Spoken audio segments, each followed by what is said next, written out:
द्वापर युग से दशावतार की प्रतीक्षा कर।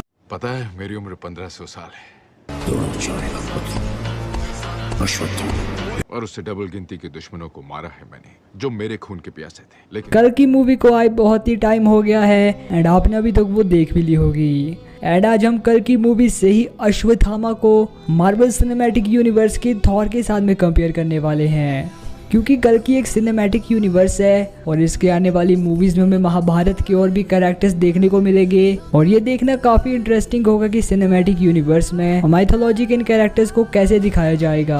और आज की इस वीडियो में हम थॉर एंड अश्वत्थामा को कंपेयर करेंगे, क्योंकि ये दोनों ही अलग अलग माइथोलॉजी के गॉड्स हैं और अब तो ये दोनों ही सिनेमैटिक यूनिवर्सेस में आ चुके हैं, तो अब इन्हें आपस में कंपेयर करना सेंस भी बनाता है। और इसीलिए आज की इस वीडियो को हम दो पार्ट्स में रखेंगे, जहाँ पे पार्ट 1 में हम कल की मूवी में दिखाए गए अश्वत्थामा को थॉर के साथ में कंपेयर करेंगे और बाद में हम ओजी अश्वत्थामा यानी कि महाभारत वाले अश्वत्थामा को थॉर के साथ में कंपेयर करेंगे। बट इन्हें आपस में कंपेयर करने से पहले हम इन दोनों की ही पावर्स एंड एबिलिटीज के बारे में जानना होगा। तो पहले अगर हम थॉर से शुरू करते हैं तो थॉर के बारे में आप सभी जानते ही हो। थॉर एक बहुत ही ज्यादा पावरफुल एसगार्डियन है जिसने फ्रॉस्ट जायंट्स की सारी आर्मी को अकेले हरा दिया था। जोटनहाइम को थॉर ने बर्बाद कर दिया था एंड थॉर अपनी लाइटनिंग से सुकोविया जैसी बड़ी सिटी को भी डिस्ट्रॉय कर पाया था। थॉर ने सर्टर को भी हरा दिया था और अपनी पावर्स अवेकन होने के बाद थॉर ने बिना अपनी म्योनिर के हल्क जैसे पावरफुल एवेंजर को भी हरा दिया था। इन्फिनिटी वॉर में थॉर बहुत ही घायल हो गया था, बट फिर भी वो पावर स्टोन की एनर्जी को हेड ऑन झेल लेता है और इसके बाद तो थॉर ने एक डाइंग स्टार की एनर्जी को भी सर्वाइव कर लिया था जब उसने स्टॉर्म ब्रेकर को फोर्ज किया था। थॉर ने थैनोस को भी ऑलमोस्ट हरा ही दिया था जब सारे सुपर हीरोज थैनोस के सामने हार चुके थे। तो कल की मूवी में अश्वत्थामा को बहुत ही ज्यादा पावरफुल दिखाया गया है। यहाँ पे भी अश्वत्थामा के पास महाभारत की तरह उनके माथे में वो मणि होती है जो कि उन्हें नियरली इनविंसिबल बना देती है। अश्वत्थामा को इमॉर्टल होने का कर्ज मिला है और वो फिजिकली भी बहुत ही ज्यादा स्ट्रॉन्ग है। अश्वत्थामा ने महाभारत का वॉर देखा है, उसे सरवाइव किया है एंड यस नॉर्मल ह्यूमन के कंपैरिजन में वो बहुत ही ज्यादा स्ट्रॉन्ग है। उन्होंने भैरवा को भी हरा दिया था जो कि कल की मूवी में कर्ण का रिकार्नेशन है। हालांकि उस टाइम पे भैरवा को अपनी पावर्स यूज करना नहीं आती थी, बट फिर भी जब उसने एक बहुत ही बड़े आर्मर को बनाया जो कि हल्क बस्टर की तरह दिखाई देता है, उसे भी अश्वत्थामा ने हरा दिया था। ये स्टोरी महाभारत से भी बहुत हजार साल आगे की है, जहाँ पे वेपन्स काफी एडवांस और पावरफुल हो गए थे, बट फिर भी अश्वत्थामा पर उनका कोई असर नहीं हुआ।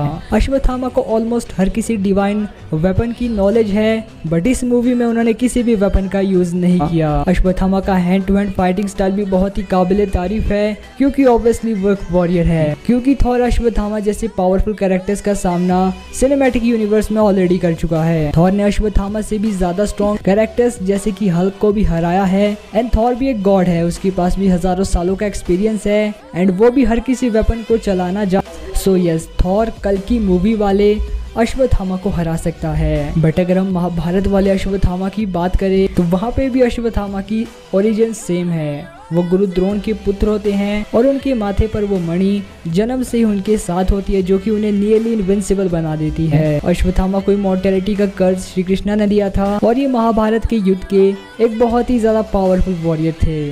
अश्वत्थामा को हर किसी पावरफुल वेपन की नॉलेज है, क्योंकि ऑब्वियसली इनके गुरु और पिता गुरु द्रोण थे। तो वैसे तो अश्वत्थामा के पास बहुत ही सारे पावरफुल वेपन्स हैं और उनमें से कुछ है ब्रह्मास्त्र, ब्रह्मशील अस्त्र और नारायण अस्त्र। अश्वत्थामा ने अर्जुन को छोड़कर पांडव सेना के हर एक पावरफुल वॉरियर को एक से ज्यादा बार हराया है। महाभारत में 14वीं रात को उन्होंने घटोत्कच का सामना भी किया था, जहाँ पे घटोत्कच के साथ उसकी राक्षसी सेना भी थी और रात के समय में वो बहुत ही ज्यादा पावरफुल हो गए थे, बट फिर भी वो अश्वत्थामा को हरा नहीं पाए। अश्वत्थामा ने घटोत्कच के पुत्र अंजन पर्व को भी मार दिया था और पांडव पक्ष की 3 अक्षौणी सेना को अश्वत्थामा ने अकेले हरा दिया था। और महाभारत के 15वें दिन तो अश्वत्थामा ने पांडव सेना के ऊपर नारायण अस्त्र का भी यूज किया था। नारायण अस्त्र इतना ज्यादा पावरफुल था कि स्वयं कृष्णा जी ने पांडव सेना को ये कहा कि वो नारायण अस्त्र के सामने झुक जाए, इसके अलावा और कोई रास्ता नहीं है। तो अगर थॉर इस वाले अश्वत्थामा का सामना करता है तो ये बैटल काफी ज्यादा बराबरी की होगी,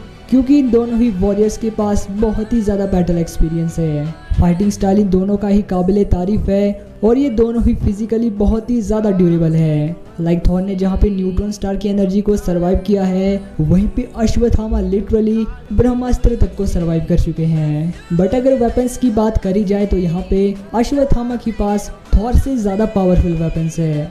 और अगर अश्वत्थामा ने नारायण अस्त्र का यूज़ किया तो मुझे लगता नहीं कि सिनेमैटिक यूनिवर्स वाला थॉर नारायण अस्त्र को सरवाइव कर पाएगा या फिर उसके काउंटर में कुछ कर पाएगा। आखिर में थॉर को हार ही माननी पड़ेगी अश्वत्थामा के सामने। बट फिर भी यार, ये तो सिर्फ मेरा ओपिनियन था, आपको इसके बारे में क्या लगता है कमेंट करके ज़रूर ही बताना। वैसे ये तो हमने सिनेमैटिक यूनिवर्स वाले थॉर की बात करी। अगर हम मार्वल कॉमिक्स वाले थॉर की बात करें, अगर वो अश्वत्थामा का सामना करेगा तो क्या वो अश्वत्थामा को हरा सकता है या फिर नहीं? अगर आपको इसका आंसर चाहिए तो आप मुझे कमेंट बॉक्स में बता सकते हो, इसके ऊपर भी एक वीडियो आएगी। और बाकी बस यार, आज की वीडियो में बस इतना ही। मैं मिलता हूँ आपसे किसी और दिन किसी और वीडियो के साथ, तब तक के लिए बाय बाय।